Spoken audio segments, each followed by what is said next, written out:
السلام عليكم ورحمة الله وبركاته حبايب قلب متابعين القناة.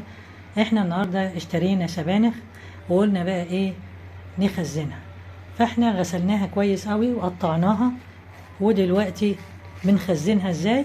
بنحطها في حلة ونقلبها كده في حلة كده من غير ما نضيف عليها مية، من غير اي حاجة، هي بتنزل شوية مية.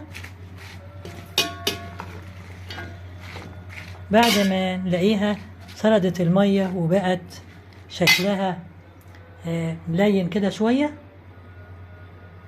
فنقوم بقى طافيين عليها ونفضيها في حاجة عشان تسقع.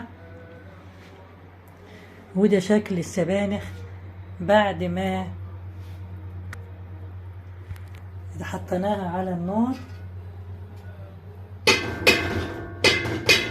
يعني السبانخ ديت واقفة على انها تسقع، وبعد كده نخزنها حبايب قلبي. طبعا هي زي ما انتم شايفين هي منزلة مية هنا اهي، هنا في مية هي نازلة منها، لان طبعا انتوا عارفين ان الخضار بيبقى فيه نسبة مرتفعة جدا من المية، لان الخضار هو مصدر فيتامينات، ومع ذلك برضه هو فيه مصدر يعتبر مصدر للمية. فاحنا كده اهوت شايفين حضراتكم، هو هنا هو بينزل شوية مية، فاحنا يدوب بنشيل الايه يعني يعتبر احنا برضو بنبخر شوية مية منه، لان الخضار بيبقى معظمه مية.